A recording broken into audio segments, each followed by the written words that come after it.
It's extremely important to understand your history or the history of others, specifically marginalized people, when you're still in this process of investing in your own education. Your love for your children should prompt you that your children should be whole.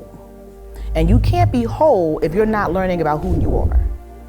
If the narrative is always somebody else's story, then you're contributing to them being miseducated. By focusing on social justice or just racial identity, it makes an immediate connection for many of them.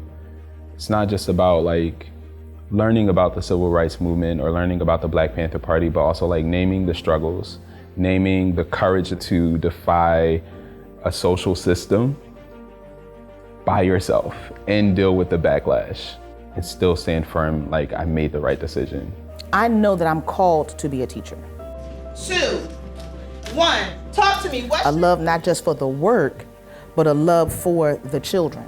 So the love for the children is what really makes you make these types of decisions about, is the traditional way of instructing what's best for them or not?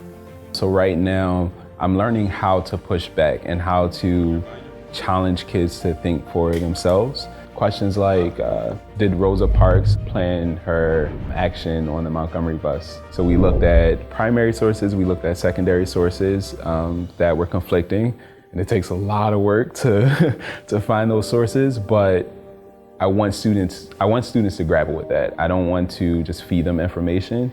I want them to have the skills to be able to look at different texts and come to their own understanding. We're studying McCarthyism, and we just reading The Crucible, talking about witch hunts. But what wasn't in the curriculum was the effect of McCarthyism on African-American artists. So I introduced the children to Paul Robeson yesterday, and they got to hear an excerpt of his testimony and how he was being addressed and what that was like, that McCarthyism type of interrogation. And so they learned about Paul Robeson, they learned about who he was, what he lost, but that wasn't in the curriculum. So it's those decisions that I feel that I have to make as an educator for these children, because there is a lack, of course, of them knowing about our history and our contributions. If you see that your destinies are linked, then you're going to do whatever you can to make that child successful, not just to pass a test, but in life. Tables in the back, focus, writing. When my babies have gone on and graduated, and they are in their careers or pursuing the things they want to pursue, and they contact me to give me a report, or they contact me and say, you know what, you came across my mind because something that you used to always tell me, somebody just said this to me, or I just repeated something that you've always told me. That is the biggest compliment. A few weeks ago, one of our 10th graders, he was giving a tour in the building, and he was knocking on the door. And I'm like, not right now, like we're in the middle of a discussion. He's like, Mr. Dustis, please.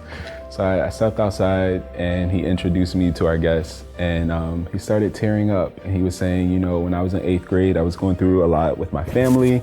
I was struggling like just to come to school and pass my classes. And he was like, I'm in 10th grade, I have a 4.0 GPA, and it's because of this guy. He said, like, you were the first person that I felt truly believed in me, not just as a student, not just because of my grades, but as a person.